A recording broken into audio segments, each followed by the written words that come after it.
I wanted to earn the trust with my customers. I want to be able to trust the customers, and I want them to be able to trust me.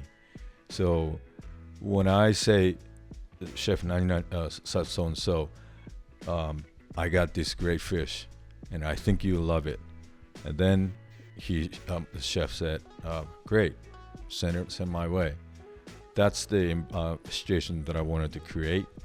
And then I needed to work hard to maintain that mutual trust. So not selling this for higher profit or lower, or trying to lowball to get in the business. Others people, the salespeople, they do that with the restaurant and sushi bars too. I didn't. I always said, here, this is my cost and this is what I need, and can you help me? Or sometimes, can you ask them, can you help me? And that's okay. But the next time, well, you help me. So scratch my back, I scratch yours. This episode made possible by Restaurant Systems Pro. With excitement, allow me to introduce to you today's guest, owner of NNPR Inc., Nick Sakagami. My man, Nick, are you feeling unstoppable today? Totally unstoppable. Dude, I'm psyched to be here. You are a first time for me. Sushi Master. You know, how many of them are there in the world? About 150. 150. You're the only one outside of Japan. Yes. That's amazing. And you were referred to me by David and Jessica Waite. I was actually had David on the show like 5 years ago, and we reconnected. And when I asked them who should I talk to in LA, like instantly, like you were the first name out of his mouth. So I'm stoked to be here. You have this unique path. I think you're really going to educate us on the world of just fish purchasing, which is, I think, is a very important topic today for obvious reasons. We'll get into that. Before we dive into who you are, how you got to where you are today, let's get that motivational, inspirational ball rolling with a success quote or mantra. What do you got for us? Leading the way. Ooh, leading the way. What do you mean by that? Well, everybody has her own idea of where she wants to go, but most of the cases, they just think about it, they don't do it. And then if everybody started actually doing it, and regardless of the noise around you or opposition forces against you, you're what you want to do, just do it, and then be the first one to do it.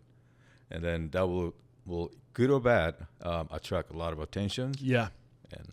The power of now, right? And this is something that this book that I was recently recommended to me, and I just keep on echoing it all the time. We are so in our heads. We're always thinking about the future or the past. Yeah. We have no control over either. Only in this moment do we have control over it. Yes. What can you do right now to influence the future? Don't think about the future. Think about now. Yeah. What can I do now? It's super powerful mindset. A great way to get this thing started. So do me a favor and just like paint the picture of who you are today. Like, what is your business? What are the assets that are part of your portfolio that makes sense bringing to the conversation?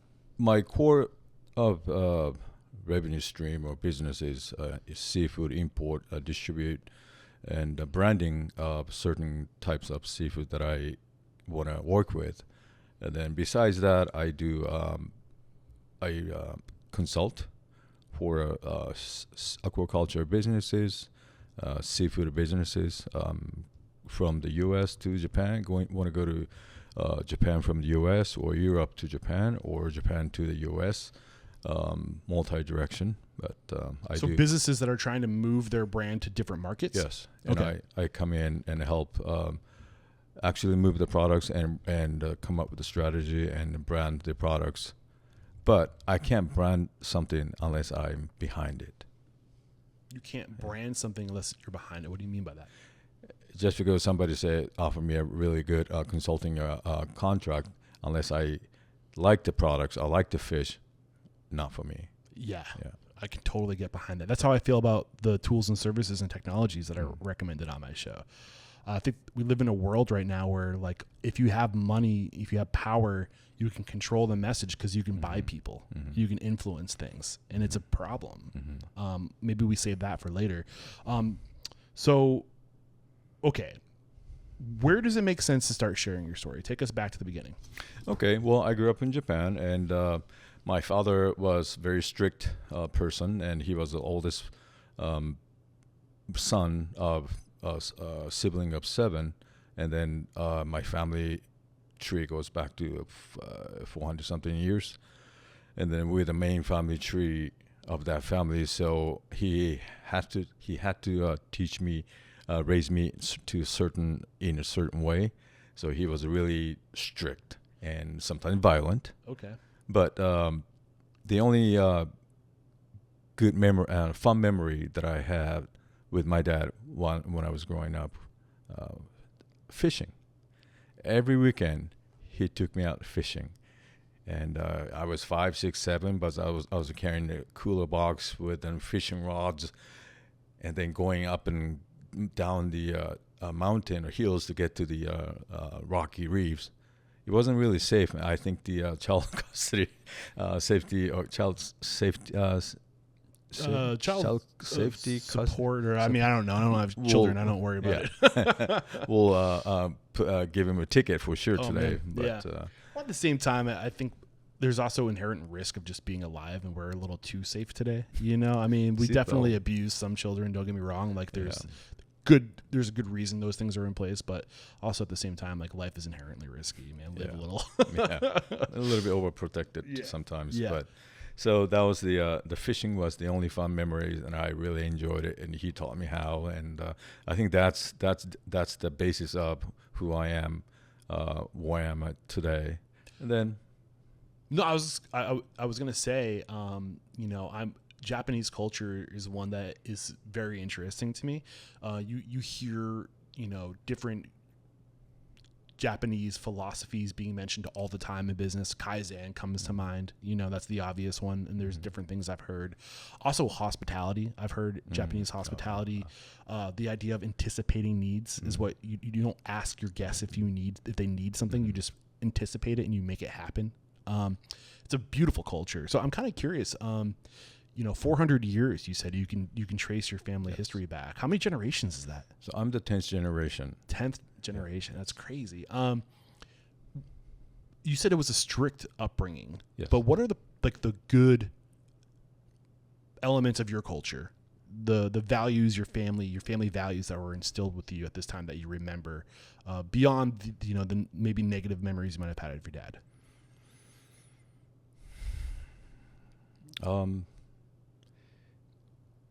I'm not a religious person by any means, but I do respect the Shintoism. Shinto is not a religion, and it's how you live your life and how you respect the ancestors and natures and other people and society. It's more of a moral code, and that was what was imposed on me and by my father, my family. So Shinto is called? Shinto. Shinto. Shito. And that is just the moral code. I mean, dive deeper into that. I mean, a big part of what I'm doing with this podcast is sharing the values of the people. Mm-hmm. What are your values? What is your outlook? To share that perspective. So get deeper into that. All right. So Shinto, so we have 800. We have 800 millions of gods all over in the world.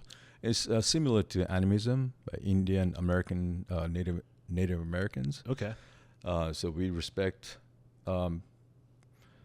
anything, the little pebble or the tree or grass or bugs, even though my wife and kids make fun of me. But so respecting the world, giving the world you're in, what you're giving, respecting what you're given to with. I think that's the core value of Shintoism. Okay. And it's not religious, and it's not religion. It's, to me, moral code.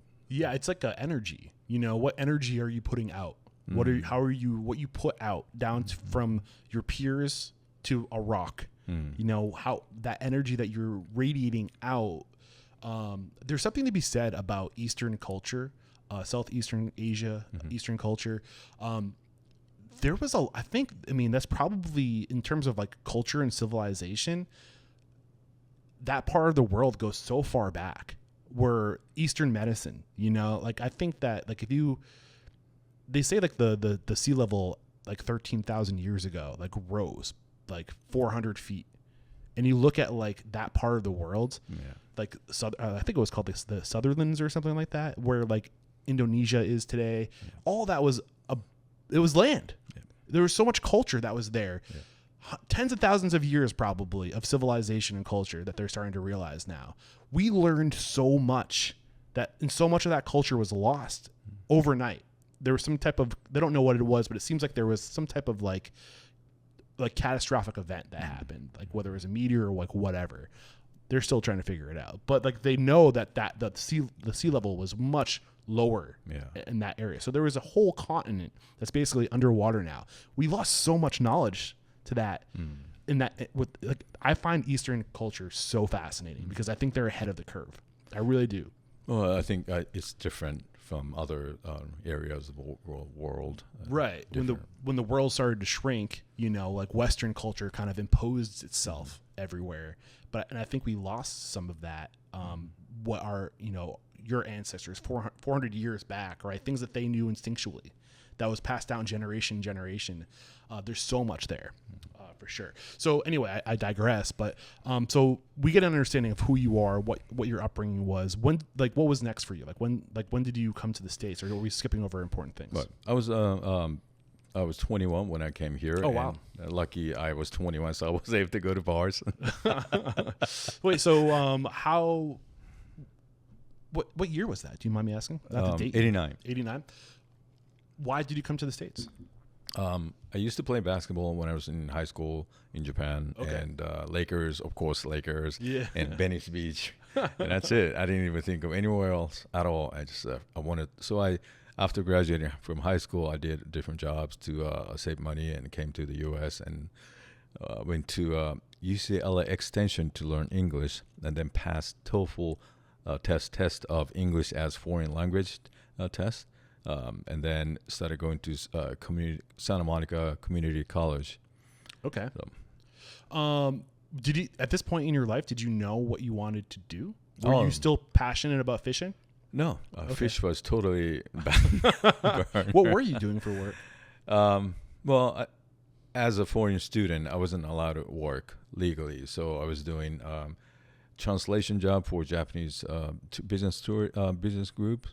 Or under table pay, but carrying the industrial size refrigerators, moving those. Yeah, so your typical 20-something-year-old side hustle jobs until you figure it out. Yep. How long were you doing this until you started to get a better idea of what you wanted to do? Well, after that, I went to USC and transferred to USC and I wanted to go to get MBA, but the U.S. economy is going down, so the MBA is not really a thing. And then after that, I started working for ad agency. Okay. Because title looks cool. Yeah. But then now this is not for me. It wasn't for you but you're doing marketing today and branding today. So that it is something must have had some kind of sticky residue back then. Yes. Because it stuck with you. Yes, I agree. And when I look at fish or farm-raised fish, whatever, I immediately start thinking about how I can market this fish. So you're very right about it. So did you end up working for this ad agency? I did for a few years, and then I started disliking I'm lying the pay structure or their revenue structure. They lie to the client of the cost of the media purchasing, and then on the same token, they are lying to the media company that I'm getting less budget than what I can allocate. Right. And so that's not my thing. And how long were you in the States when you started at the ad agency? You got here in 89. Did a few years go by, or was this more immediately? Well, after college. So after college. Yeah. How long were you in college? For 4 years? Yeah, something like about 4 years. So you're like 25 years old at this point? Yeah, 25. And then I went back to Japan for a few months. Okay. And then saved money to come back to the States. Okay, gotcha. Yeah. So you're like mid-20s, mid-90s at this point on the timeline. Yes. Got it. So I'm actually kind of interested, not that our listeners have any interest in the world of ad agencies, but as a podcaster who sells ads, like I'm interested in going deeper into this. So what I picked up is that there was a lot of dishonesty between, in both directions, the client that was buying the ads, space for, the ad space or whatever. And also, who was the other person they were lying to? Buying this, let's say this is a magazine. Yeah. And then the magazine ad one page ad price is such as $10,000. Right. But we negotiated down here to $8,000. But to this side, we tell them that in reality it's 10,000 published price, and we negotiate down to 8. But we tell this side client, well, it was $120,000. So you're basically developing a price based off of who your target is. Sort of. So like if I'm like going to Procter and Gamble as a sponsor, I can be like, it costs $200,000 to sponsor a restaurant Unstoppable. Mm-hmm. But if I go to a smaller startup tech company, I can be like, it's $10,000. So you're basically figuring out like how much budget do they have? Yeah. What can we ask and tailoring. Yeah, there's some shady stuff that goes on in the world of marketing, man. Yeah, it's not, and I'm not saying everybody's that way, but and everybody is, every transaction is not that way, but sometimes, and you know what, come to think of it, in any business, even seafood trade business, you do the same. For this customer, small customer, so they don't have much I don't have much that much competition, so I can charge them, $10 per pound for this snapper fish. Whereas if it's a giant grocery store chain, of course we have to offer $8 per pound for the same fish. And then the fisherman or a fish farm too, I have so much purchasing power, so I will negotiate your fish down, your fish price down. But I think there's certain rules of thumb when it comes to negotiating like volume, because it's like if you're so I do this with selling ad space. Are you willing to buy a year of ad space? Then I'm going to give you a per episode discount because you're saving me a year's worth of work selling ad space. Like that is such a path of least resistance for me. Like I'll take a $20 cut on each episode because like you're saving me so much time and energy by doing that. And you're helping me become liquid. Like you're giving me a bunch of cash up front. Like I can do so much with that. Like it can't be the same. But I think it's normal. You see this even at the per unit restaurants. Like every restaurant's negotiating with their purveyors. Right. Yeah. So I think that's normal. But being dishonest about it and being off by tens of thousands of dollars, that's a different story. I agree. So you have these values that you garnered from your culture. What was it called again? Not karma, but Shinto. So these values are kind of screaming at you right now, right? Like this isn't the good kind of energy I want to put out into the world. So what was next? So somebody job recruiter who she was my friend from when we were in Japan, and anyway, she found a job for me as a seafood wholesaler. Salesperson as a seafood wholesaler, and it was a Korean seafood wholesale business in downtown LA. They're looking for a Japanese salesperson.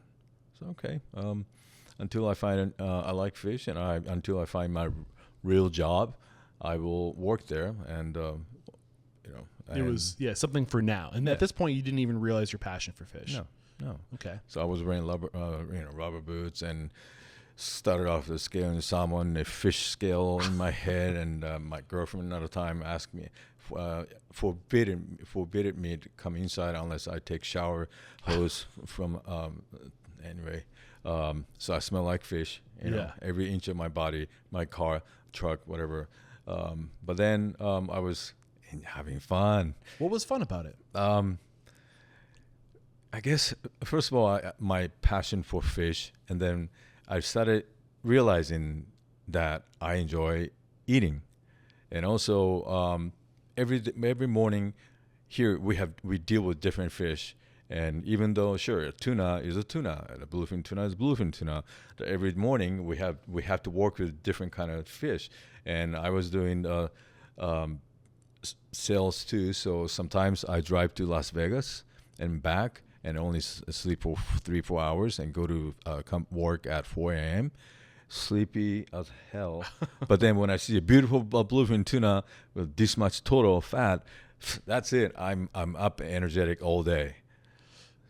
So I mean, what do you think, was it the stirring up memories of your childhood? Just what do you think was going on internally?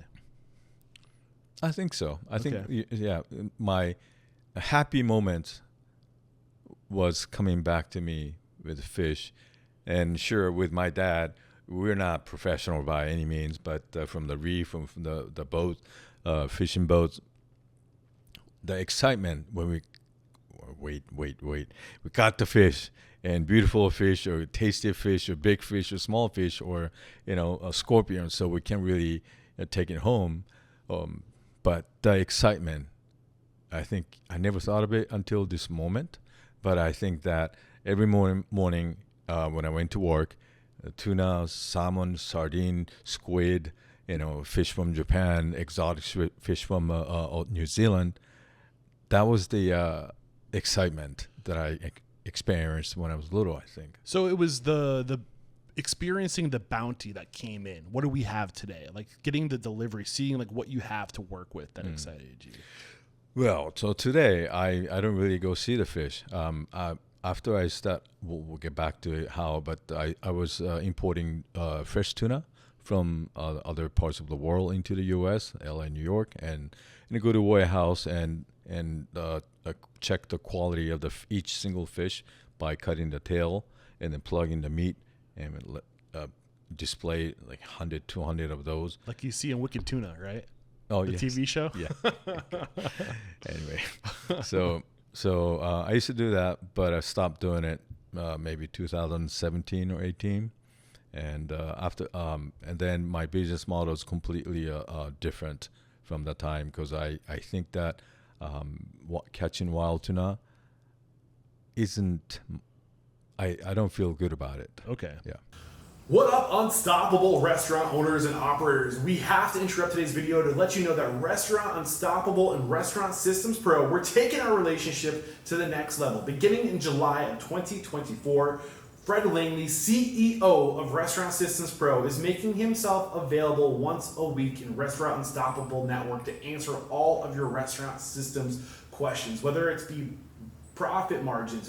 He will look at your P&L. Bring your P&L. He will take a look at that. He will dissect it. He will help you find your profit, whether that be through budgeting, inventory management, costing recipe cards, labor, checklists, you name it. He is a master of restaurant systems, and he's making himself available to you. Fred Langley and Restaurant Systems Pro started as a consulting firm, and for over 16 years, they've been helping their clients increase their profit by 10% or more. What are you waiting for? Click the link below to join our Facebook group, Restaurant Unstoppable Network. So you basically, from like the late 90s, you started working at the fish market. You realized that you reignite your passion for fish. And I think it's interesting. I think there's something about us, like to our core, our human instincts, whenever like we're just simple creatures. We've gotten so detached from our existence, which is really just hunting and gathering, going out, pooling resources, coming together, feeding each other, and just like our lives revolved around food and family. And when you go out and you like get a big kill and you bring it back, there's something exciting about that. What'd you get? Like, what'd you bring back? Right.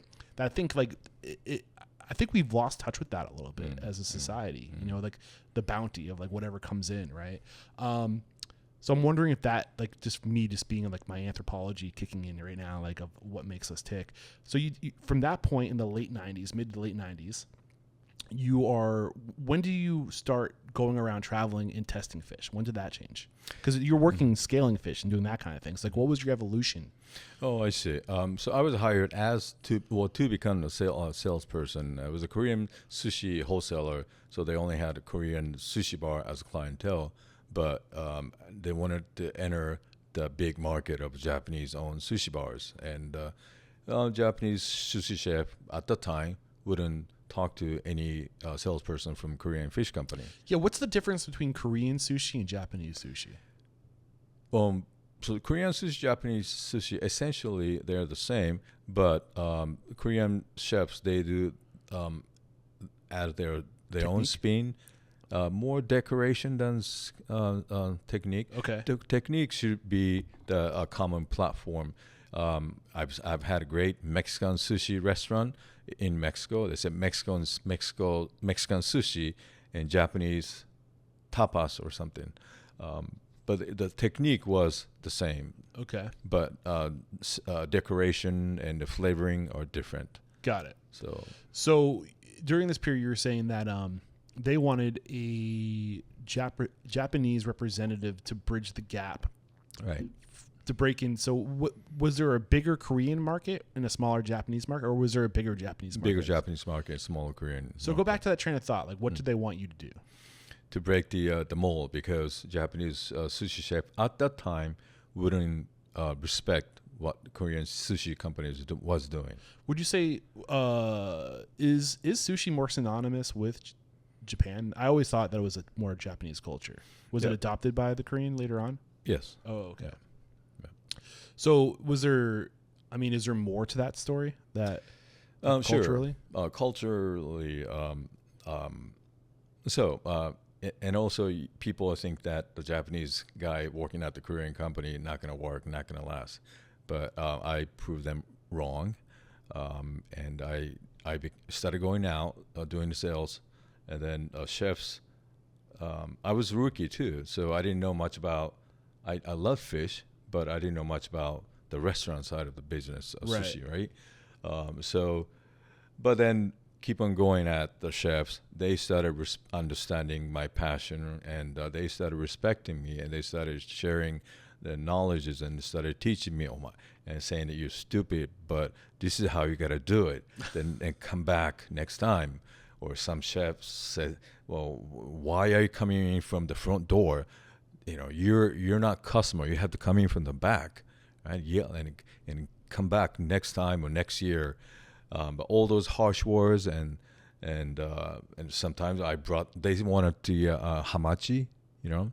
Okay, so I brought hamachi, but I brought the different format of hamachi, or when I brought it in, not enough ice cubes, so the fish was not warm by all means, but it was above. He sticks the temperature thing. Look, this is 45. We're serving fish raw. It has to be 34 or 5 degrees, and then kick me out. So you're getting a crash course in the world of sushi restaurants. Yes. And the expectations, the standards, the culture of sushi. Yeah. And I think I'm starting to understand better. So when you joined this company, when you started as like scaling fish, right? It's a Korean company. Yes. And you hired as a Japanese man, you were the kind of like, you're going to be having the Japanese culture. We're going to bridge the gap to open up this Korean fish company to the Japanese market. Yes. But you needed a crash course in the world of sushi. So this is like your MBA, like this is you going in and getting your master's. So when did you change from scaling the fish to going into the restaurants and trying to sell the fish? When did that happen? Oh, 3 months after. Oh, wow. Pretty quick. Yeah. So like, is this like the late 90s at this point? Yes. Okay. How long were you continue along this vein of your evolution. Mm-hmm. So you're learning the culture, you're learning how to talk to these people, not just sushi culture, but restaurant culture. Mm-hmm. Keep going. Okay. So I was fortunate because at that time, around 2000, Japanese restaurant or sushi restaurants are still owned by families or small. The chef came from Japan, maybe in their 30s and 40s and 50s. But so they were brave enough and caring enough to teach me what's right, what's wrong, right in my face. Today, I don't think I would be able to experience what I did because restaurants, sushi bars operated as a corporate business, and maybe owner chef isn't there to receive the fish from somebody coming in from the back door to the kitchen. anyway, after that, I guess I broke through the wall, and they started respecting me, and I started teaching the Korean the sushi wholesaler what the Japanese customers want, how they want. So the owner of the company was an intelligent person and very The fish company, yeah, the Korean man. yes. By the way, I still Or have lunch woman, with I him. shouldn't make that assumption. Men. Okay. I still have lunch with him annually. cool. But so he adopted his business model to meet so that the business will meet Japanese chefs' standard or demand, and started rolling. Two wheels start rolling nicely, started creating Unison. And, Say that again? Two wheels, the chef side, Japanese chef side, and the Korean sushi wholesaler companies, they started working cohesively and creating good unison as a result. Okay. So how long did it take you to earn the respect of these Japanese chefs? Wow. Maybe about year to 18 months. And so now you're getting this crash course as you're learning, you're relaying the information to the owner of this business. I think there's a great lesson there too, is that as the owner, like being willing to open yourself up and to learn from the people that you're employing and not having your ego get in the way. Yeah. So you're feeding him this information and he's using that information to tailor their service and their process to better serve restaurants, Japanese restaurants. How are you growing as this time? Like, where's your passion for fish now? Well, I want it to be the number one. Number one what? In the sushi sales, meaning that I want all the high-end sushi bars from Santa Monica Beach to Las Vegas to be my customers, under my belt. And Santa Monica, that is, wait, you said from Santa Monica to Las Vegas? Santa Monica Beach. Okay. To Las Vegas, Nevada. Okay. So you want to basically run the Southeast market. Yeah. Or sorry, the Southwest. Yeah, Yeah. thank you. Or like the deep Southwest, I should say, because technically like New Mexico. Right, that Texas, area. New Mexico, Arizona, no. I mean, that's a huge market. I mean, you're doing really well for yourself if you achieve that, right? Yes. Yeah. So you're a salesperson. You want to own the fish market in the Southwest. What are you learning about sales? I think, we're all in the business of sales, whether we want to accept it or not. We're selling something. So how did you improve as a salesperson? When I hear a radio ad on the Fox News, they talk about sales force and selling this. That makes me want to vomit. To me, I never thought I was a salesperson. Sure, I was a sales manager title, but I wanted to earn the trust with my customers. I want to be able to trust the customers, and I want them to be able to trust me. So when I say, Chef 99, so and so, I got this great fish, and I think you love it. And then the chef said, "Great, send my way." That's the situation that I wanted to create, and then I needed to work hard to maintain the mutual trust.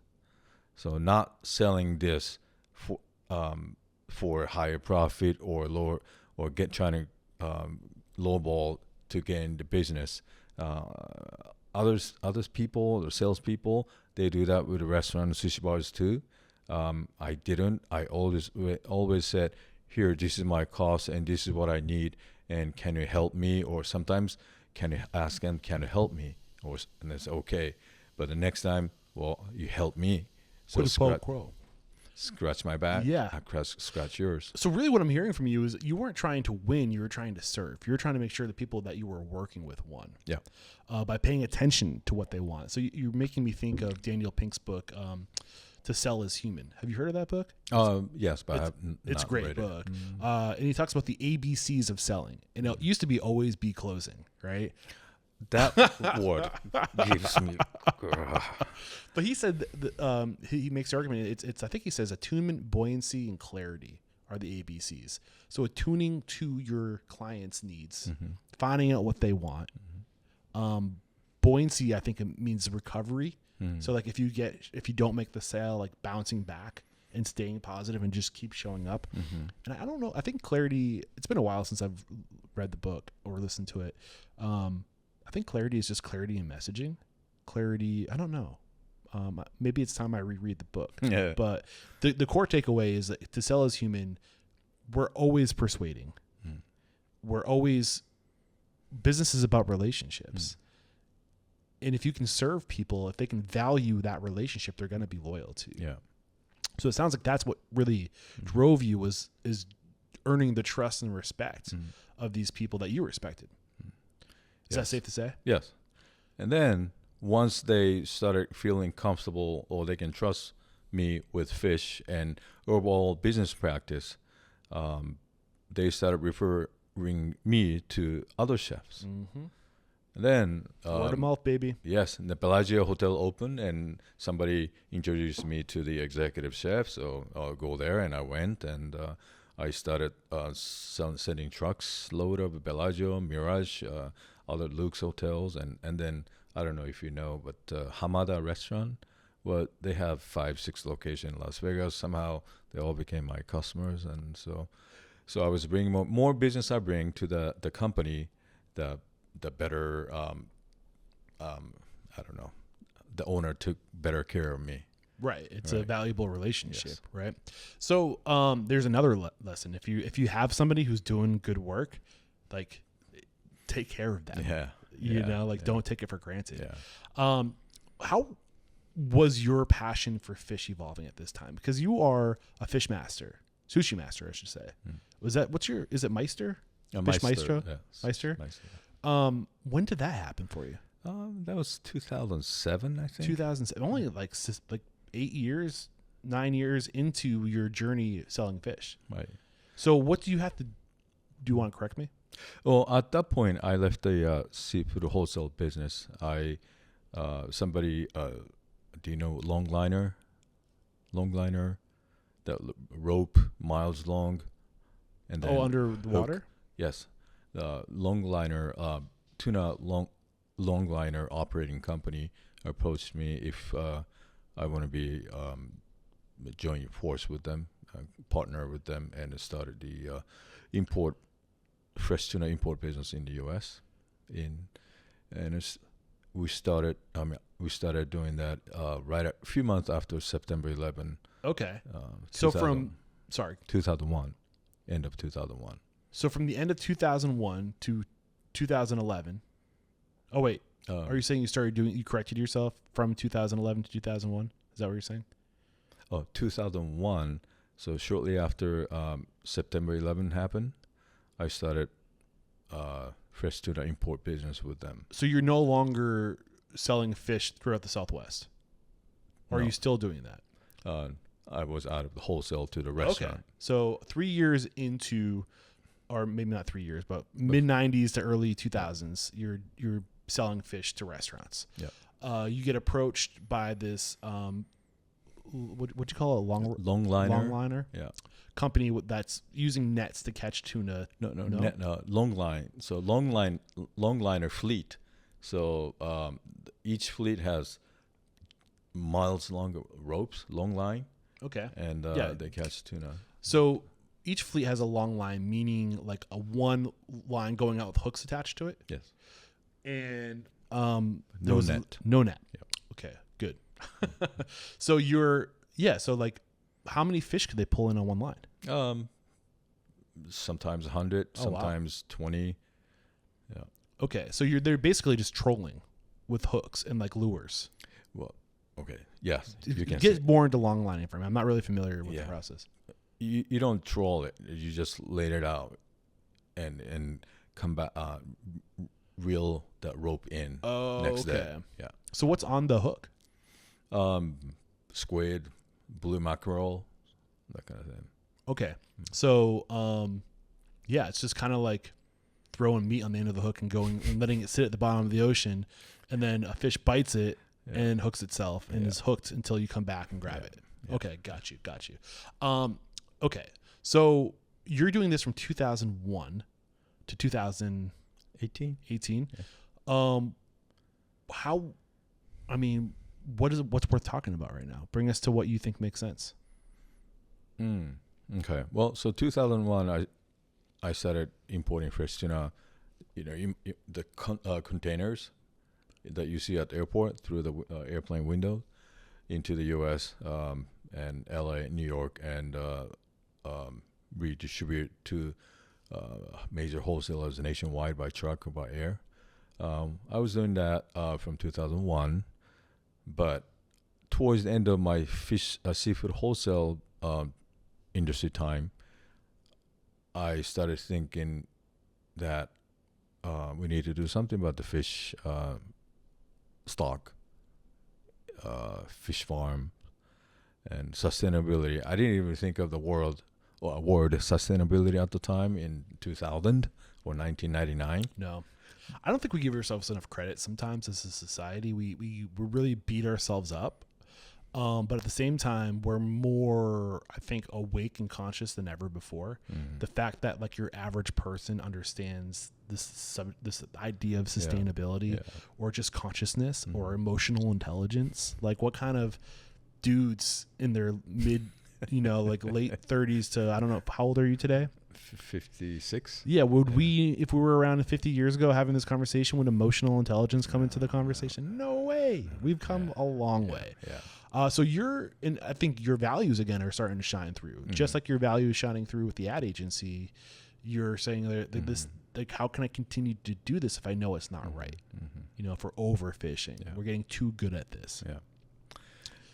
So, but I think we're skipping over your personal relationship with fish.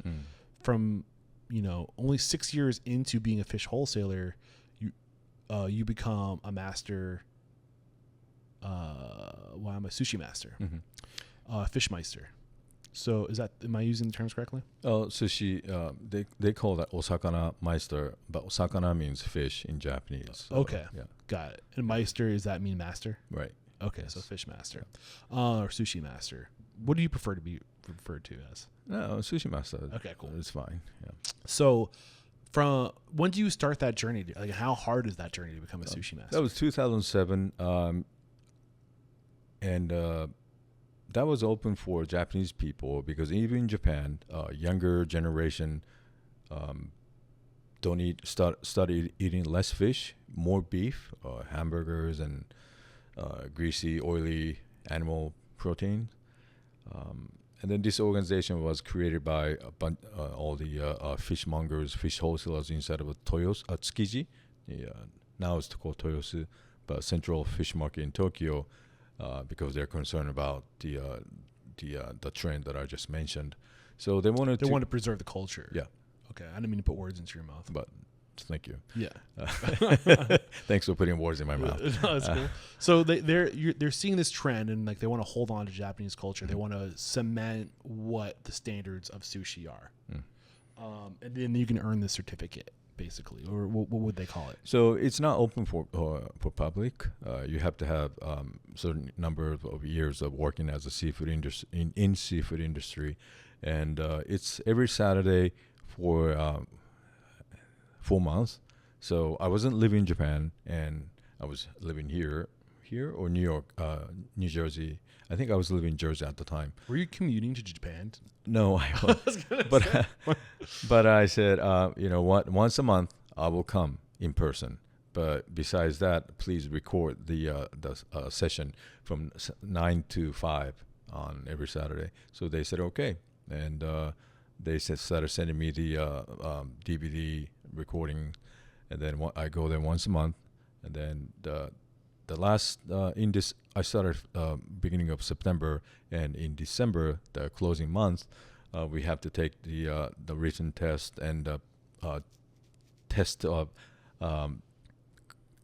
they ask me what is this fish? It is farmed or wild, and we have to pass those tests, and also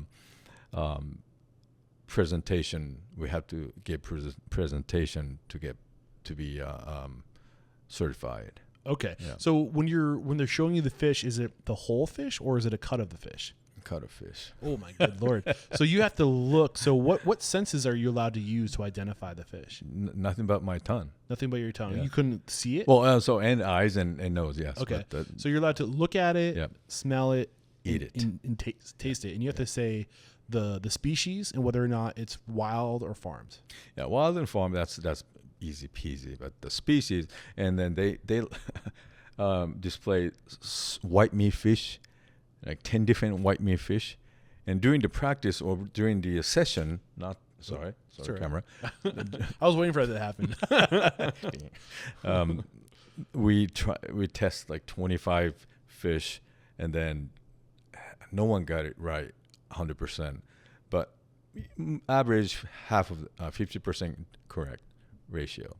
So about 10 different fish, and is a wild farm, and this is the fluke and halibut or flounder or sea bass or sea grunt or later fish or. Oh my God. I kind of want, I wish I was Japanese so I could go through this process. It sounds fun, but it must have been pretty hard too. The studying must have been really intense. Yes, I still have it, and it's like I use it as if my Bible today. Don't let me leave here without getting a photo of that. Oh, please. sure. Okay, Yeah. cool.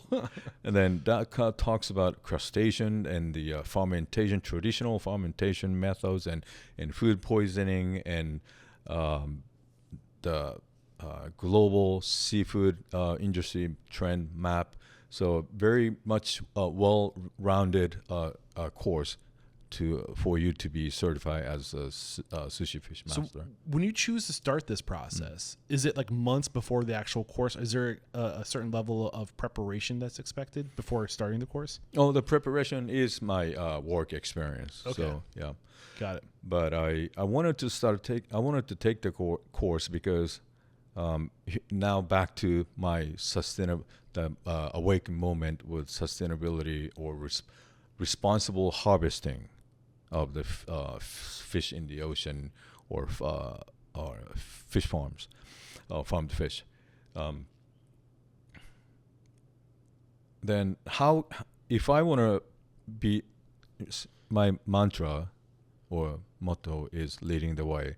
If I want to lead the way to the industry towards the direction of responsible harvesting or sustainability. I'm not really a big fan of the word sustainability, but how can I be effective of doing that? Well, after all, I'm Japanese, and I think I should use that as my weapon to achieve my objectives. And so I wanted to brush up my Japanese fish dudeness by Japanese fish what? fish dudeness Okay.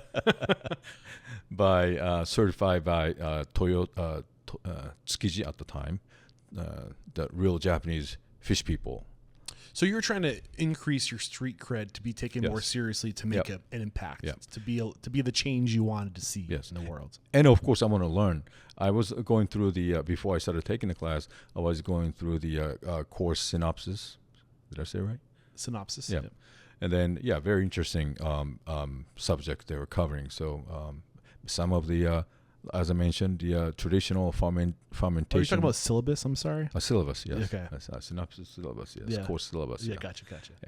Hey, I'm No, you're doing good. I'm from Japan. You're doing well. I Thank should you say. so much. See, I'm not even that great. Keep going.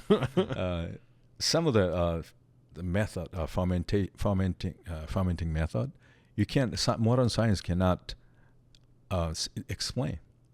It's fermented fish over fermented fish, and for hundreds of years.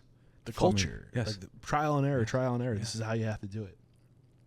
And a good example is the pufferfish, right? Poisonous pufferfish.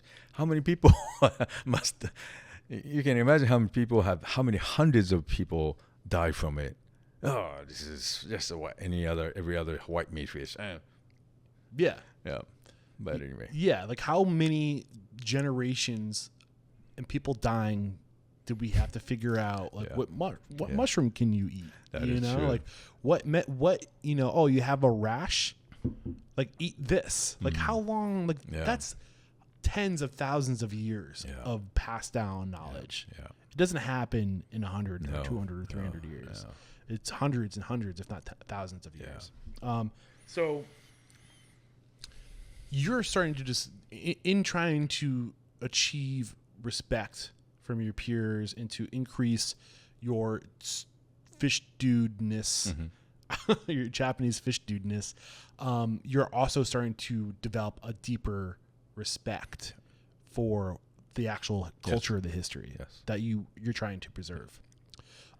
As part of this course that you went through, this Fish Master course, Sushi Master course you went through, is it preserving the, you know, is it also, so like, is it trying to reduce the industrialization of the fish market as well? Like to your point, like this process of fermenting fish, like you can't speed that process up. It's like, but you can't also speed up the process of harvesting and fish it. Like, you know where I'm going with this? I guess, what are you thinking as I say that? Well, to answer your question, or the original question, the course was designated to preserve the rich fish eating history, culture. Right. And island nation. Yeah. Yeah, I'm a Pacific Islander, so and they wanted to produce storytellers. So sure, we learned all the technical stuff and history and the science and nutritious benefits and not, but the ultimate goal was to become the fish storyteller, so that we can tell. We have a lot of drawers to pull information and talk about culture carriers to the next generation. Yeah.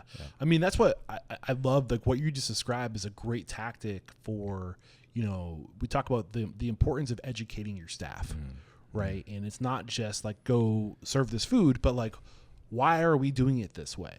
Why do we do the food this way? Why do we choose to do it the hard way? And educating your staff on the whys and the knowledge and the story behind the food.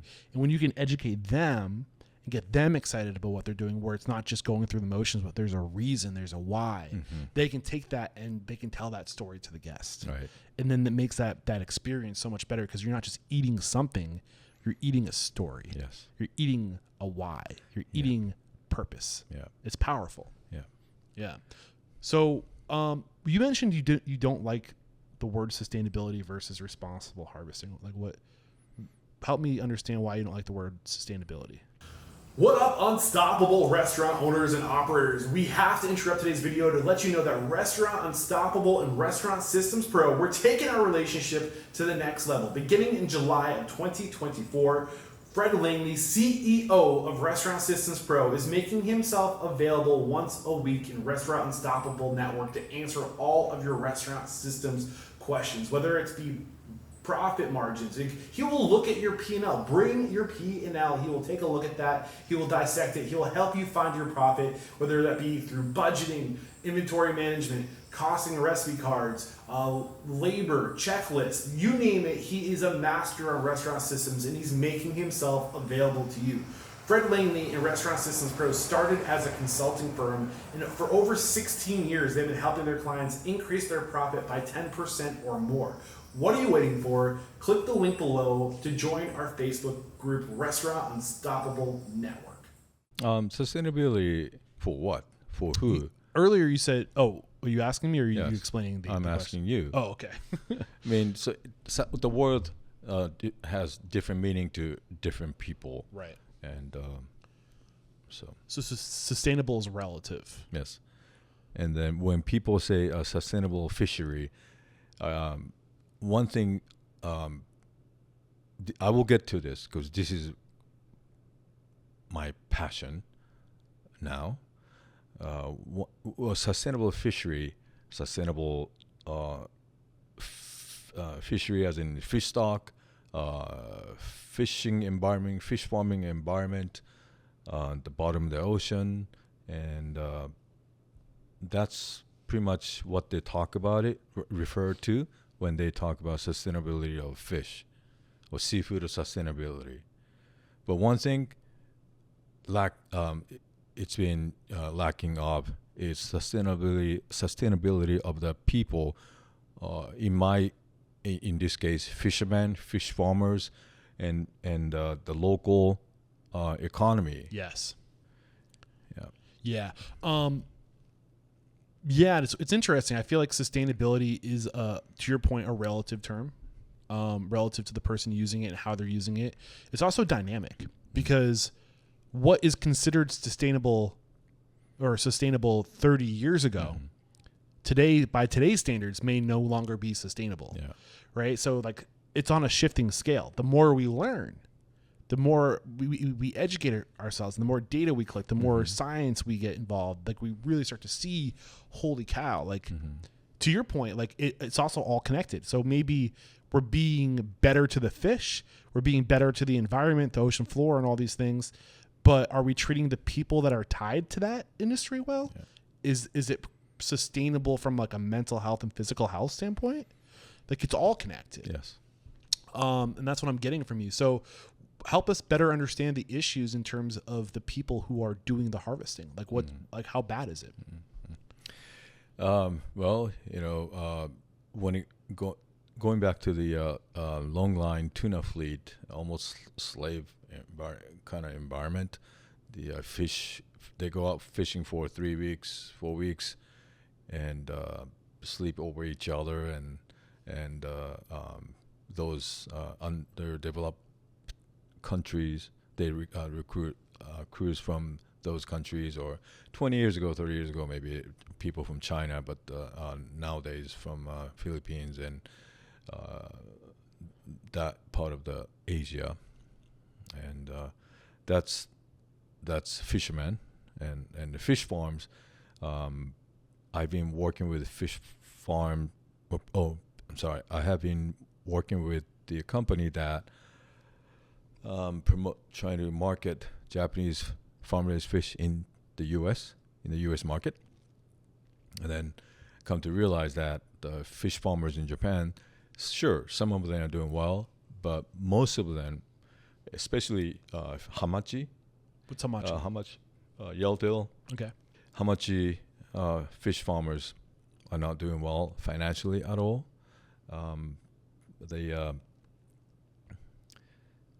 They buy feed from a company so that they can produce the fish, grow the fish to the market size.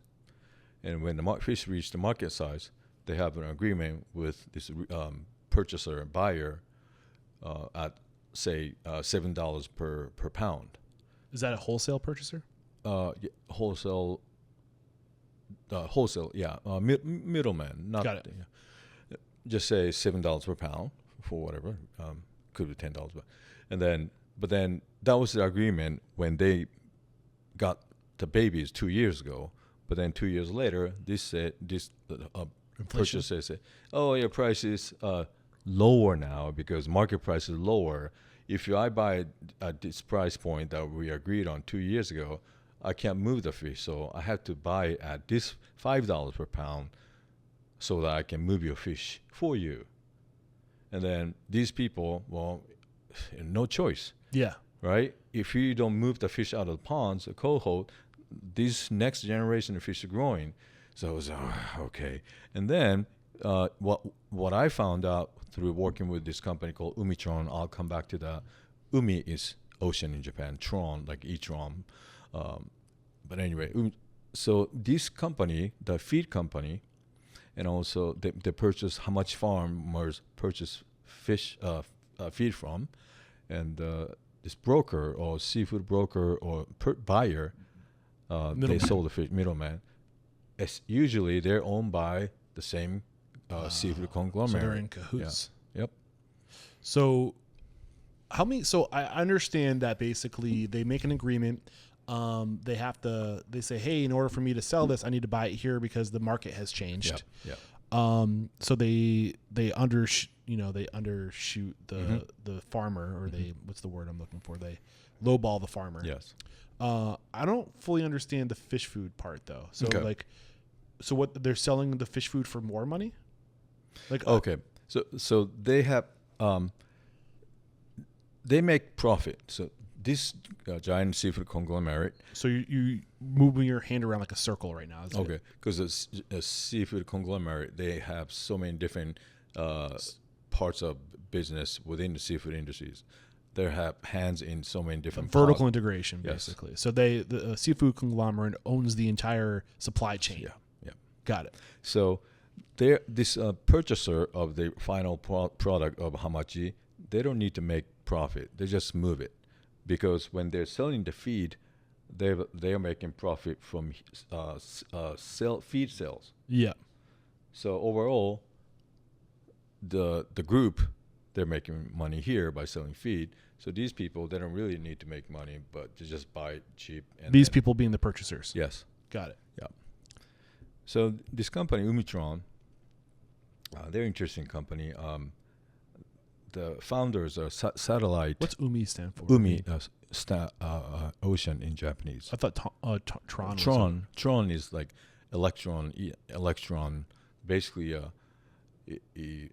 what is it? Everything is electron Okay. in the Got it. molecular world. Got it. So I thought it was the movie Tron. Yeah. Right. But anyway, there are a bunch of scientists. I'm sorry, engineers building satellites. So What do you mean by satellites in the sky? Yeah. Okay. And the fish conglomerates are involved. Oh, no, okay. So now, Umitron is a company trying to combat against that practice imposed by the seafood conglomerate. So what they're trying to do, so their technology company provided a lot of different technology. Umitron. As a technology company. Yes. Talking to the mic. Oh, Umitron is a technology company and trying to empower the fishermen and fisherwomen in Japan and overseas Europe too. But so they're trying to create a different business model for them, so their lives are sustainable. So they're using satellites to spot the fish. Is that what's going on? I'll get to that. Okay. So, so I'll talk about their technology and also how. I think I should talk about how first. Yeah. This is fascinating, by the way. I think it's really important. I just want to point out, I think it's really important that the people who are at the end product of this, or end of the chain, the people purchasing the food to sell to the customer, we need to know this stuff. Yeah. Because until we know this stuff, we can't start being a part of the change. Yes. So sorry to interrupt, but yeah, this in case the listeners are wondering, like, why are you going into so much detail? I think it's really important this information gets out. So please continue. Thank you. So Umitron is trying to develop a market for the hamachi yellowtail farmers in the U.S., as I said a few minutes ago. By Uchichan, say it, Uchichan? Umitron. Umitron, thank you. Isn't the big tech, that's the big tech company, not the conglomerate. Umitron is a little startup. Okay. Yeah. Thank you. Just wanted to make sure I got that right. So this little startup is using satellites to support the fishing women and men. But you're getting there.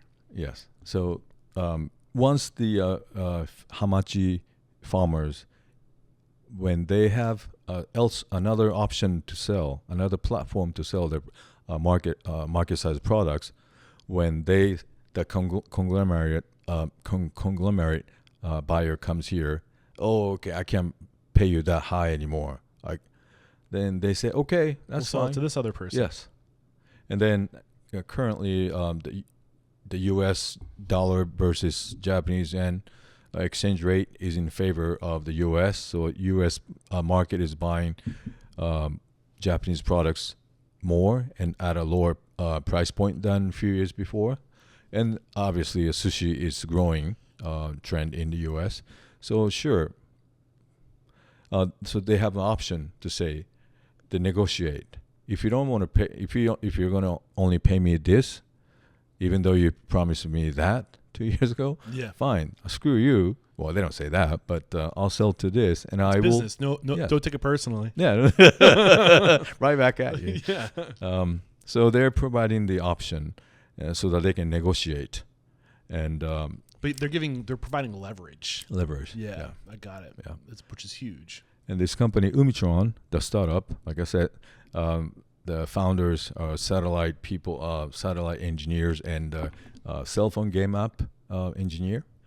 The three of them got together, raised fund. But they're saying that from the satellite image, the Earth is what 70%, 80% of the Earth is covered with ocean, Something like that. right? Yeah, it's predominant. Right. But then when it comes to fish farming, especially Japanese fish farms, they're so old school, and they wanted to empower the seafood fish farm business by their own technologies.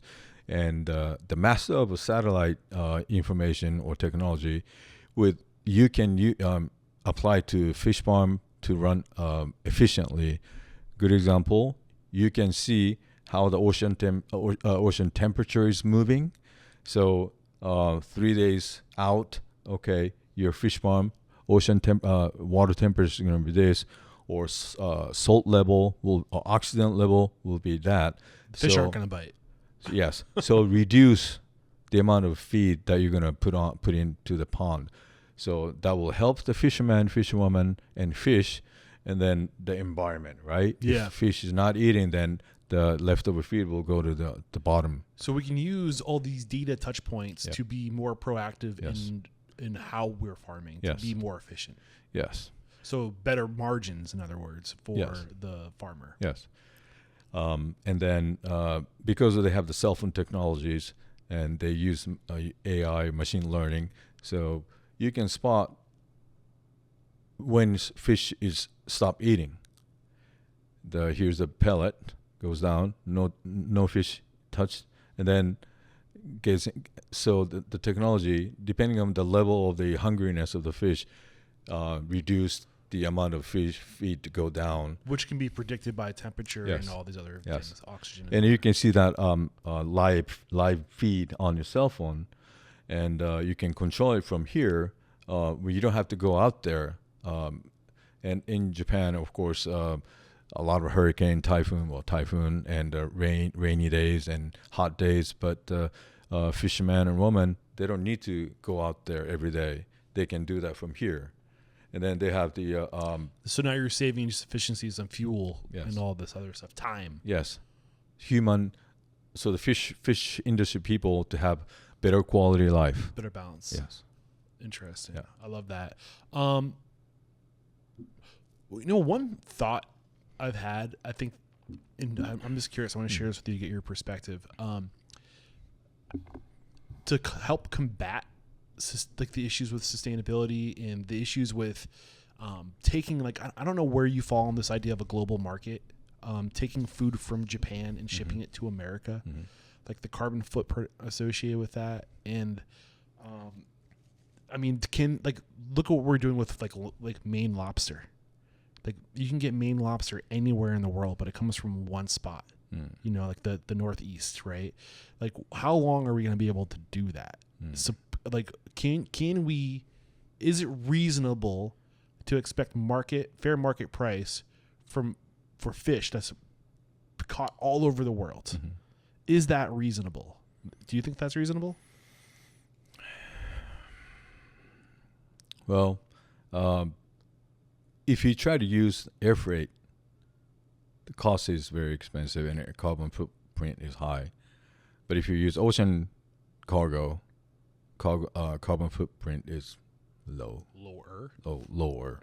Yeah, because you can move more volume. Yeah. Those shippers are using something like 30 gallons to the mile or something stupid like that. I've heard, like, they burn fuel, but they're moving so much of it anyway.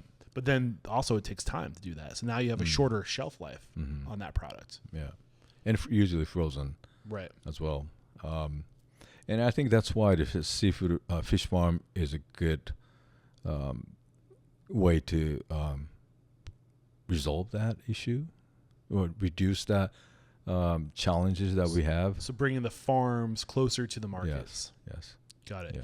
So one thought I've played around with is this idea of a hospitality-driven economy, where instead of moving the goods to the people, move the people to the goods. And I think as we get better and better with public transportation, I wonder, because now if you're bringing people to a market, they're not just spending the money on the food. They're spending the money in the restaurants, in that where that food is coming from, in the hotels where that food is coming from. They're bringing global money into a market, and I think it's one way that we can use hospitality to kind of like move money around. And if you want that thing, purchase a bunch of it there, cut out all the middlemen, you know, and bring it back with you, freeze it. You know, like ship it, like, I don't know. Like, I just feel like there's a way we can, maybe I'm naive. I'm not an economist. You know what I mean? But what's going through your mind as I'm saying this? Moving the people to the markets instead of moving the food from the markets to the people. No, I think that's a great idea. At the same time, now tourism is becoming an issue. Right. And so again, the balance has especially to be there. In places like Japan. Everybody wants to go to Japan. The Mount Fuji and yeah, and Europe too. They're collecting tourist fee of $10, $20 to divert tourists to come to a certain spot. Back to what you're saying. I think that's great. And a lot of people should fly to Boston and go there and have a lobster roll. Right. I mean, I think you should be able to get these things, but I think you should pay a outrageous price for them. You're not entitled to have lobster from Maine if you're in, I don't know, Spain or like Southern California. Like, if you want that, okay, you're gonna pay a tax on that because that's not a privilege. To think about. I mean, it's not, what's the word? It is a privilege. It's not, what's the word I'm looking for? You're not entitled to that. Do you know what I'm saying? Like, we're so warped by our vision of the world we live in now because we have all these privileges. Like, if you were alive today, there's a good chance that this centralized food system, this globalization marketplace that we're in, this global marketplace it's been around for as long as you've existed, but relative to the big scheme of things, it's new, you know? And it's just like, we take it for granted and we just expect to be able to have bananas and pineapples in New Hampshire, you know, like that's not normal. Like if you want those things, pay for it. And that money should go back, to your point, to come full circle, to the people that harvested it, not all the middle people. Because anyway. Yeah, there's a study done on that. In Japan, though, the produce growers, they receive 50% of the end market price, whereas fish farmers only get 23% of it. Why is that? That's the screwed up distribution channel, and people take, so the local fish farmers or local fishermen, they sell to the local fishermen union. And the union will be the one who purchase equipment and nets and feed and offer health insurance and stuff. So they buy and then they take it to the marketplace, and then in the marketplace they have another layer of purchasers before you get to the end user. Usually 7 to 8 layers of distribution channel phases in fish in Japan. So what is the? Are you trying to suggest that we cut the layers out? Yeah, and Japan definitely, and then maybe in the U.S. too. I think that wholesalers.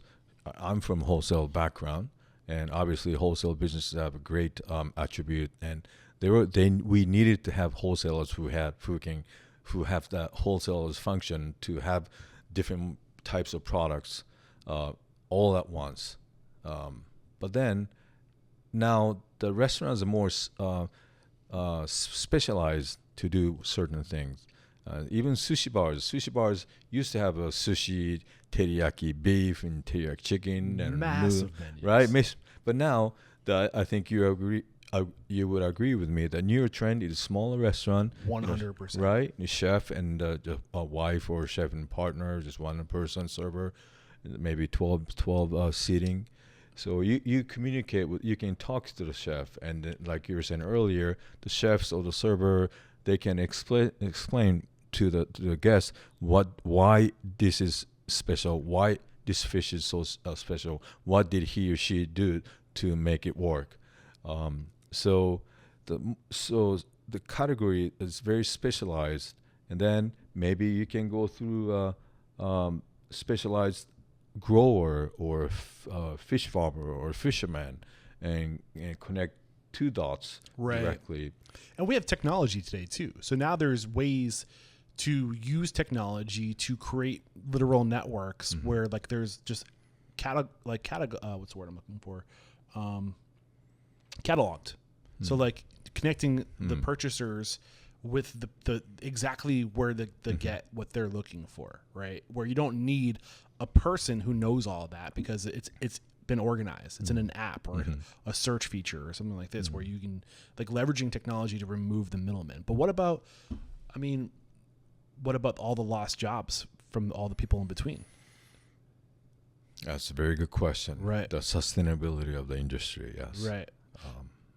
It's I don't have all the answers, but if you, do you think part of the solution, back to your previous point, is it in farming and moving farms closer to the markets? I think that's one of the best viable options. What do we need to know about farmed fish? Because I know there's good practices and bad practices. So like if you're such a proponent of using fish farms to be a part of the solution, how do we know which fish farms to purchase from? Oh, okay. I'm a proponent of aquaculture for sure, and I'm not a supporter. Well, I support some of the certification bodies, and they do decent job. So some are not, but if you go to Whole Foods or that you see ASC, MSC, in general they're good.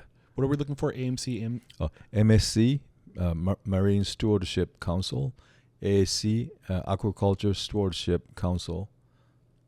Got it. So, if we're a restaurant and we want to be a part of the solution, what advice, what best practices can you share with our listeners? Know your source. Yeah. Know where the fish comes from, who you buy from, and that person or business buys from. Yeah. How do you know your source? Have the relationship. Okay. Yeah. So basically go to the source, purchase straight from the fisherman or the farm? Well, that can be done, but if you're a consumer or logistic will be challenging. So is it just a matter of asking the question, where did this come from? See, if you just ask somebody, so say, imagine that you go to a restaurant, right, and ask a chef or a server a bunch of questions, she might say, what the hell? Yeah. So I think that old school of a way of building relationship, and be it a regular, you go there all the time and started building relationship, and then they will open up to you. And then if you ask them question, they won't be offended or being annoyed by you. And little by little, I'm pretty sure you will start getting the information out of them. So you're coming at this from the consumer perspective. If you're a guest going to a restaurant, start asking these questions. Yeah. But what if you're a restaurant owner purchasing? What do restaurant owners need to know? Know the source is what you said, yes. Right? What are the sources that are associated with doing the right thing? Like, who are the good companies that we should be sourcing from?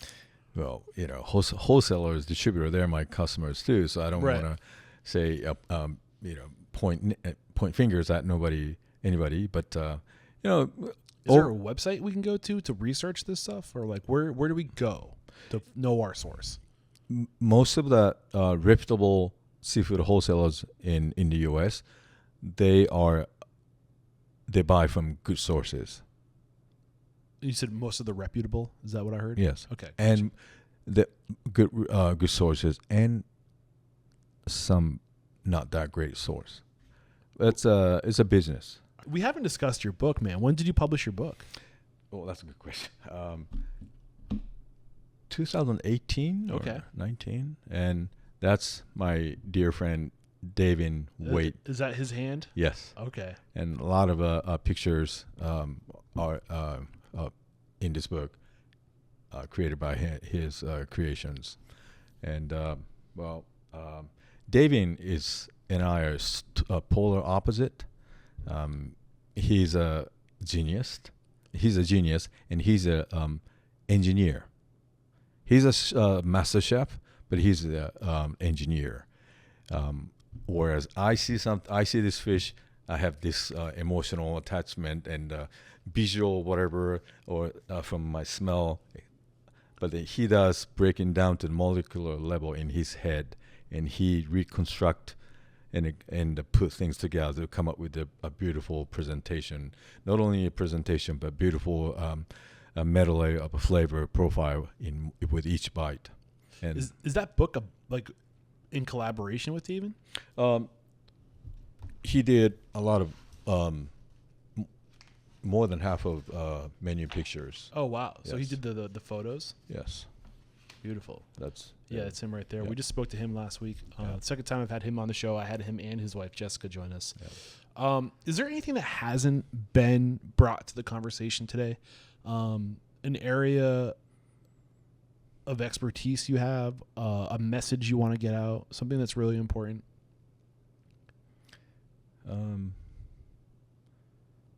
Well, a couple of things, and one is this is what you're saying at the beginning of this podcast: live for now, not for future. And that's the I'm not a Zen practitioner or anything. My wife does yoga, so namaste. But I do weightlifting. But the Zen, that's the core of Zen teaching. You live now, and that is very important to us. We, like you said, we think too much, and then just do it. Right. So by doing yoga or lifting, you're forcing yourself to be present. You're forcing yourself to focus on the hard thing in the moment to bring yourself to the moment. Like why? What's the point, I guess? Oh, okay. I was just thinking about that at all. But Zen, I'm not a Zen practitioner. Oh, that's you're not? that's all. Okay. But I do have certain Zen concept in my brain, and that's what you said earlier. Okay. What you're saying is basically the concept of Zen. Be present, be mindful.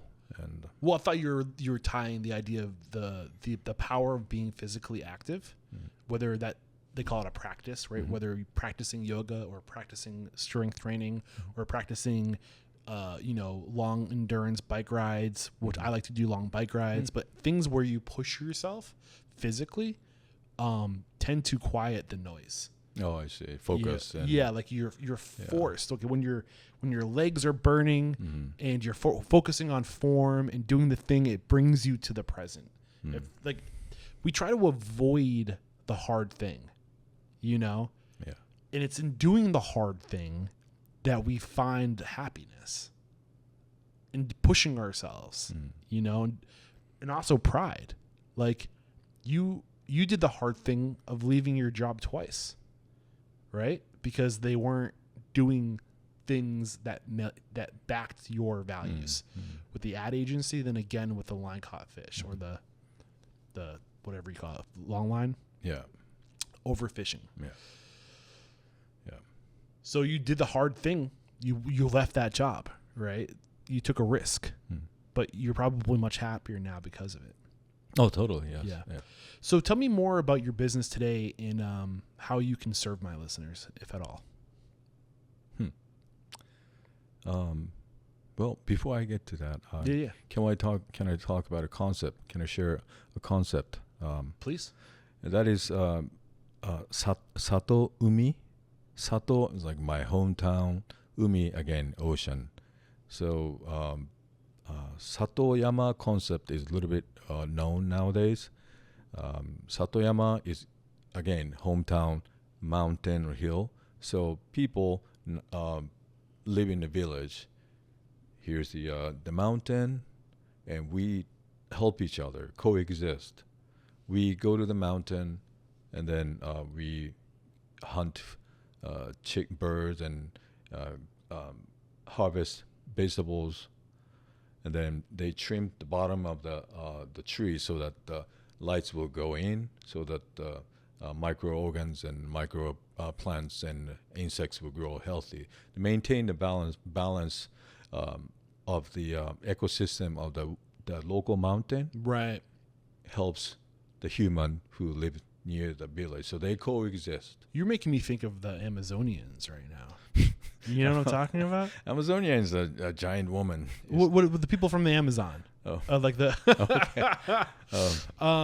like people who like from Central America, what we call Central America today in South America, that lived in the Amazon jungles, and they're starting to do all this research, and they're starting to realize that the level of culture that existed in these places are far beyond what we ever thought, and that they kind of learned how to coexist with nature and be stewards of nature, and not to kind of master nature, but to be like an appendage, like a part of it, like a steward of it, to let it happen and to nurture nature in its natural form, right? Kind of like what I'm hearing from you is like helping nature be the best version of itself. Yeah.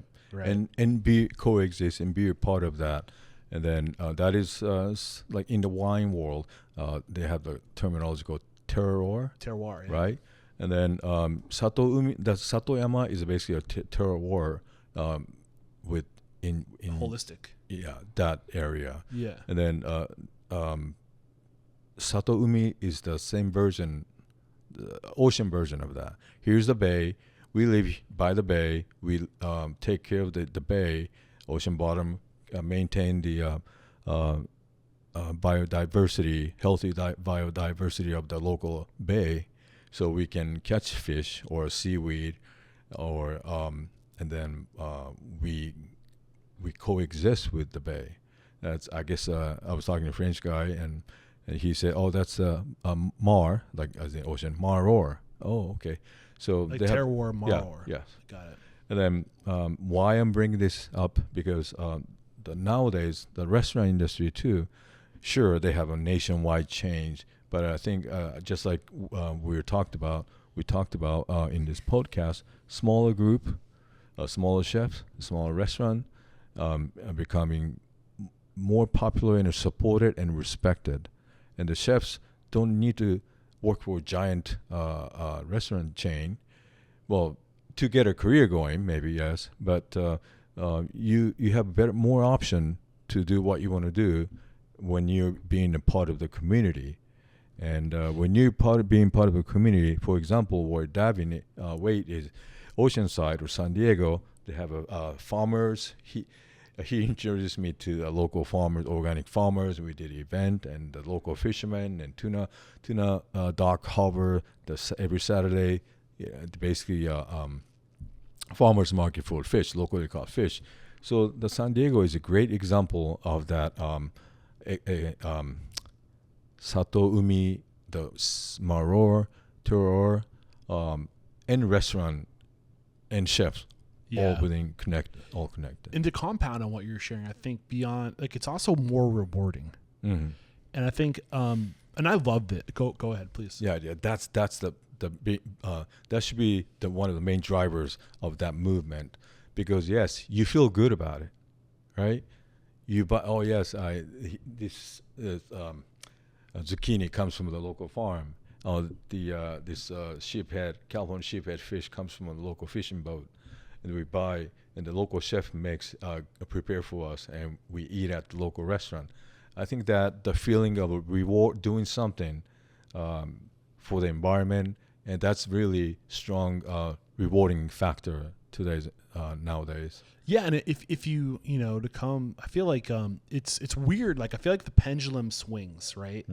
And I think the pendulum has, if one side of that swing is, going back 10,000 years ago, before we were agricultural, like we all lived in cities, but we're more like hunter-gatherer, nomadic, tribal.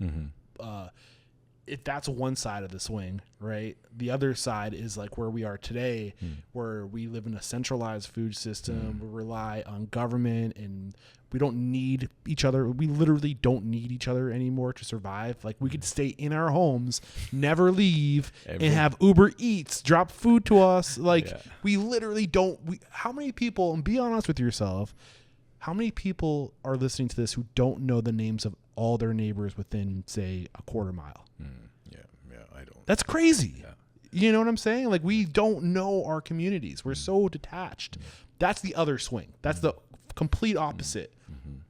We're over in that way right now, and I think the pendulum is starting to swing back because we've gotten so far and we're so detached. We're so just like we don't have purpose. It's not, we're not being rewarded. People are more there's more anxious bound people than ever before. We can't figure it out. It's because I think we need to get back to what you're saying is like this terroir, this what was the other one? The ocean war? Yeah, Marwar, community. Yeah. We're realizing that all we need is each other. Literally all we need is each other to be seen, to be valued, to be personally growing, to find our purpose so we're valued for the thing that we bring to our community. And I think, and I'm excited because now that we know this, we can make the conscious choice. I mean, so many things are going into my mind right now. I'm trying to talk less on the podcast because I'm trying to be better about providing my guests the opportunity to talk. What are you thinking as I'm saying this? I think that the definition of it's easier now to achieve what we're talking about right now because definition of local food was revised during the COVID. Right. Now Mexico, fish coming from Mexico is a local food, local fish. And fish comes from Canada, British Columbia is a local fish. Do you know why? Because you were able to bring it in by truck during COVID. You don't need to fly fish. Well, I'm a fish guy, so everything about fish. But right. So we have a different definition of local. And then within that local and within the distribution channel that enable local fish produce, local food to be brought into your community, we're good. We can live that way. Right? We don't need to import it. We don't need Alaskan salmon in Florida. Technically, you can drive it there, right? Yeah. It's just not necessary. What's that? Yeah, that's true. Yeah, like we don't need it, but we have habits associated with certain dietary things, But I think that's what would happen on a local level. If you think about human nature, if you're eating fish, you would become accustomed to eating the fish. Where are we? We're in Los Angeles. Like, what is a local caught fish here? What is that? Rock cod. Okay, rock cod. Yeah, we would have habits going back 200, 300 years ago. Our habits would be associated with rock cod. We want fish. We're going to get rock cod or what else? Yeah, yellowtail or small black. Exactly black what cod. we could get. And those would be the three fish that we eat all the time because it's from here. But now we've associated habits where we can, if you have the money, but I want salmon 3 days a week. I want sea bass, striped sea bass from New England 3 days a week. And all the best fishes, quote unquote relative, right, are supplying everybody because that's what people want, and we're just doing it. It's not. It's all habit driven, Yeah, it's a little bit off from the subject, but this March when my wife were in Japan to be Kyushu, Oita Prefecture, we ate something that money can buy. Say somebody super wealthy in New York, they can fly pretty much everything into, right? Right. But that fish, that was a fish milt, horse mackerel milt. So it's called shirako. But anyway, so Kyushu is southern part of Japan, and if the fish must be super fresh to be able to eat milt, right? What is milt? Like raw, like Like the inside guts, like or fish eggs? Or? male fish. Oh, semen? Not egg, but yeah. Okay. Well, something like Well, yeah, David was talking about this the other day. that. No wonder. Yeah. But so even if that gets shipped to Japan, Tokyo, within 12 hours, they have the truck going every day, back and forth, right? It probably not good anymore. Only there, because that fish was harvested that morning, and then we were there a few hours later. And then until you cut the fish open, the chef was saying, yeah, we can't tell. Not all fish has this. So only that time of the year, only certain fish that they catch, only there you can eat it. Okay. So I'm like, my wife and I are kind of laughing. No matter, Jeff Bezos can't have this. I mean, but to your point, this idea of, I think what you talked about is putting all of our energy. What I've learned in this podcast, and it seems to be a universal truth, is that growth comes from the inside out. If you're talking about the person, the individual growth, it comes from you working on yourself every day and becoming better, and not looking out for growth, but looking in, self-awareness in. I think that that's truth for communities.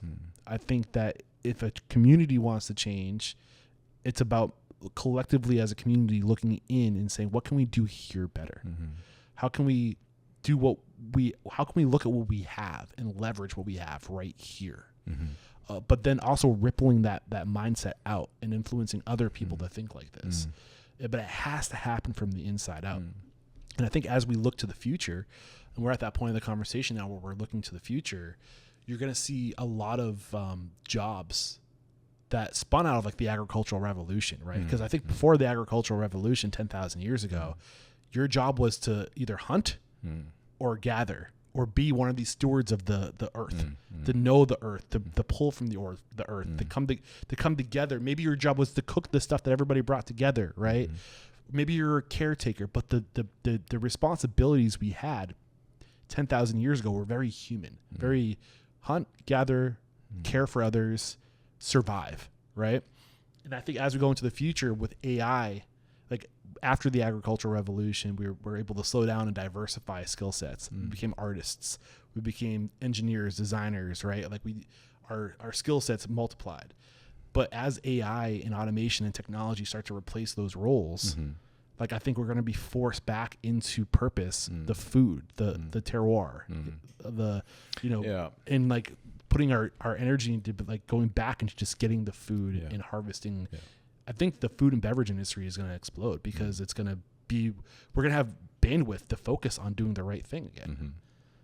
And there's a lot of purpose in that. It's hard to explain that.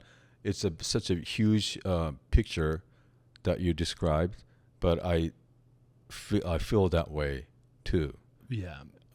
It's the future I want to see, honestly. Like talk about the change you want to see in the world. Like my mission statement is to change the world through inspiring, empowering, and transforming the industry. I think what we're doing is we're echoing out this message to get more people to think like that. And I think that we can provide a lot of opportunity and purpose for people if we do think like that. Better for everything, the environment, the people, our bodies, Yeah. I do want to give some homage to what you do today. You help people develop their brand. So talk about your business today. Yeah. So I only work with fish that I'm happy working with, meaning that I respect and agree with the fisherwoman's philosophy in raising, farming the fish or harvesting a fish. So I import, distribute those fish, certain kind of fish, and help them brand the fish in the U.S. And also I do offer consulting service for businesses to strategize and actually implement the branding of certain type of products. Who is your ideal customer? The American company, seafood company, want to go to the Japanese market, or European companies want to enter the U.S. market or Japanese market, or the Japanese company want to enter the U.S. market. So when you say company, are you talking about wholesalers? Are you talking about restaurants that want to purchase from these markets? Restaurant groups, wholesalers, yes, and manufacturing and or fish farming and manufacturing of the food, but not the low-end food, more of a premium category food groups. Okay, so looking at your website, you list the fish that you like to work with: snow cod, Baja, I'm not going to say these right. Snow cod, Baja, Kampachi, Veraso salmon. You said it somewhere right. Did I? Yeah. Nice. How do other people say it? I don't know. I was joking. I'm sorry. Oh, okay. Sorry. No, it's all right. So like along this line, like there's more on the list, right? Mm-hmm. But why these fishes specifically? The farming practices are very responsible. Taking care from how they farm to how they take care of their people. Both. Yeah, I was. Yeah, holistically. Yes. Got it. Beautiful. In terms of branding, why do you recommend people reach out to somebody like you to do that right? Storytelling, just like Sushi Master. If I like the story, I enjoy telling the story, and if I can get paid for doing what I like to do, and that's great. Yeah, and you know the story. You're a Yes. resource. Yes. Right. What was the purpose of your book? What were you trying to do with your book? I wanted to put what I know, what I've done together, and put it in the written format. So the And, stories. Stories, a lot of. So this is it's categorized as a recipe book, sushi recipe book. But yes, there are recipes, but core reader profile is seafood wholesalers or restaurant industry people, because I talk a lot about logistics and sourcing, procurement guidelines, and philosophy behind those fishermen and fisherwomen, and so you learn a lot about logistic of the seafood or sushi industry. Got it. And a few things that I offended people in this, such as CO treated tuna industry people. Sea orchard. CO carbon monoxide treated Okay. tuna. You know, when you go to not that expensive sushi bars, you see bright pink tuna. Those are basically a junk tuna. So long line, back to long line tuna fleet, right? Yeah. And 80% will go to sushi trade. Oh, hello, sushi trade. But then the 20% is not good. All meat is burned, whatever. So meat, it's not going to go to sushi raw consumption trade, and so they're left on the ground. And then they came up with the idea to apply CO, carbon monoxide, to brighten up the color of the brown, green, black tuna flesh color to bright pink. Yeah. Right. So Sketchy. and only in the U.S. it's allowed. Not in Europe, not in Canada, not in Japan, not in Asia. Somehow U.S. it is allowed. And people got mad at you for exposing this? Nah, but some people weren't happy about it Well, yeah, because they probably were making less money as a result, or it makes them look bad. because they know they're cheating, selling their product that cheats consumers. Right. You know, when you go to Yelp and sushi bar reviews, oh, the tuna is so beautiful. Look at the tuna is so fresh, and look at the color of the. Oh, so that's. I'm sorry, lady, Right. or the dude. Yeah, that's the CO treated tuna color. It's not fresh. It's a junk tuna. You know what? You just helped me find the words to why I have this disdain for marketing, and I think it's because it's in that part of business that you can manipulate and lie to the consumer. It's the wild, wild west of business. You know, it's also the same part of, like, to the point you made earlier, where like you can, like, ad space, right? Like you can sell the ad space over here for this little bit amount, and then you can go to this person with a lot of money, like it's this amount, and it's like you can just warp reality so easily. And if you have no foundation of values, of core values, like it's just this, it's where the worst people tend to gravitate, because they're free to operate in that gray zone of like, can I get away with this? Yeah. You know? And it's not all, I don't think all marketing is horrible, but like it seems to be that it's like it's just that part of business that seems to ruin it for everybody. You know, like it bugs the shit out of me. Yeah.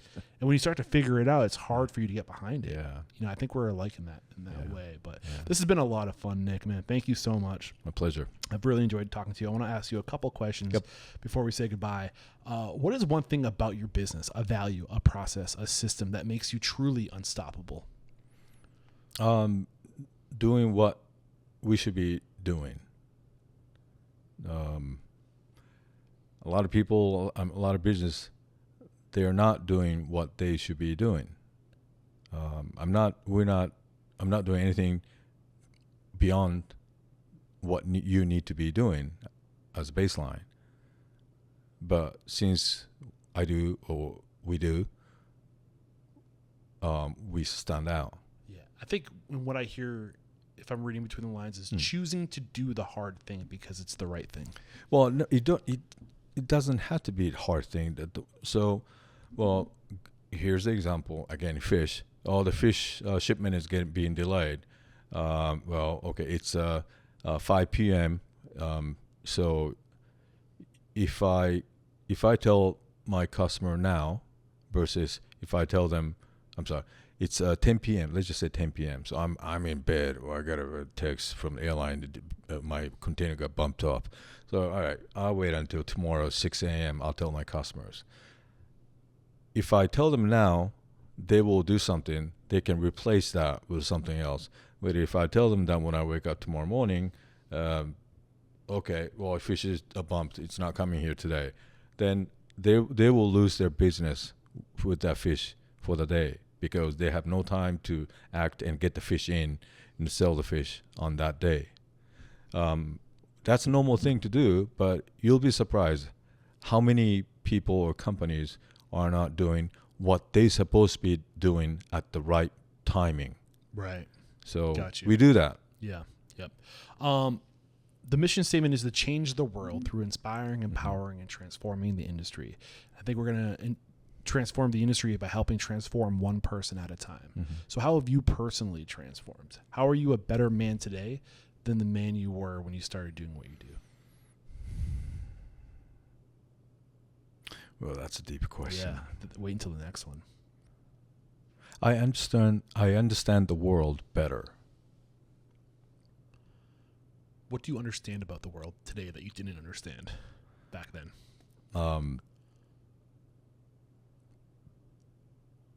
People come from different walks of life, and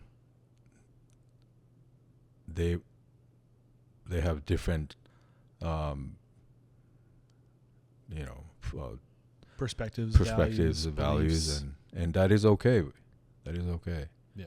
Even fish industry, restaurant industry, you can't serve everybody. You can make everybody happy, right? Right. Awesome. Okay, this is a hard question. So take your time, process. If you got the news, you'd be leaving this world tomorrow. All the memories of you, your work, your businesses would be lost with your departure, with the exception of 3 pieces of wisdom that you could leave behind for the good of humanity and your legacy. What would those 3 pieces of wisdom be? Trying to be the leader of that group or industry. Yeah. It doesn't matter how small or big it is, but be the number one. Because when you're number one so I was at one point number one in sushi sales in this area, and that led me to my next career of a bigger business, tuna importer distributor, and then I think I was arguably the number one, which led me to meet number one from bigger industry, IT industry, other industry. Even though I was my industry itself, fresh tuna industry is maybe $400 million annual sales in the U.S., but I was on the same level with billions of dollars of industry people, a leader, because I was the number one here. Yeah. They say something like the difference between the number one spot and the number two spot is something like 50% of I don't know, like if the number one ice cream in the world is vanilla, then there's like 1 million scoops of vanilla served a day. If the number two type of ice cream is chocolate, then there's 500,000 scoops of chocolate served a day. So the difference between number one and number two is usually substantial in terms of like revenue numbers, whatever it is. So number one is be number one. What's number two? Smell the roses.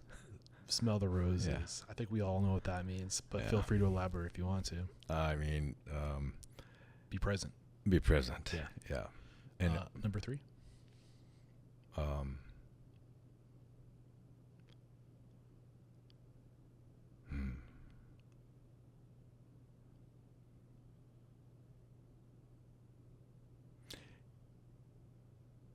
Eat healthy. Yeah, it's a good one, man. That's a real good one. What you put in, you get out. Yeah. Right. Yeah. This has been a lot of fun. So I gave you a warning. Yeah. At the beginning of today's conversation that I think success recognizes success. Number one recognizes number one. And I don't want to be the one to decide who we make an example of. I want the industry to decide. So who do you respect and admire? Who's doing it right? Who deserves to be made an example of? They're profitable. They're creating opportunity for others. They're challenging the status quo. Okay. Yeah, I had two chefs in my mind, but since you said that last part of your question comes to now, one person is off. So, yeah, I got him. Okay. Yeah. Sushi restaurant. Now they have 3 in LA and 2 in New York area. Okay. Sushi Zo. Okay. And owner chef is Keizo. And I respect him because he's been doing it, and he wants to make sushi chef desirable career option. Because in reality, sushi chef, you work in the morning, and you take a little nap, and you work at night, and then maybe Saturday half day, Sunday or Monday off. But it's really long hours of working, and you don't have life. Yeah. And his name one more time? Keizo. Keizo. Yeah. Of Sushi Zo Group. Keizo, look out. I'm coming after you. I'd love to get you on the show, and thank you for calling them out. And how can we connect with you? If we've really enjoyed what you had to say today, maybe we're looking to break into the sushi market, and we want help from you to develop our brand and connect with the right brands out there. Maybe we just want to purchase your book. Oh, that's one way to do it. Or the email, my company's email address. Yeah. So what is it? Nick, N-I-C-K at nnprinc.co, not .com. Got it. And this is episode 1109. We'll link to that for you. We'll link to your business. We'll link to your contact so people can get in touch with you. We'll also, your book is on Amazon. Yes. We'll link to your book on Amazon, Sushi Master. What's the subtitle? An excerpt. I got you. Sushi Master, an expert guide to sourcing, making, and enjoying sushi at home by Nick Sakagami. Nick Sakagami, my friend, there is no questioning. You are unstoppable. Well, thanks. And what you're doing is unstoppable either. Thank you very much, man. Cheers. Cheers, Eric.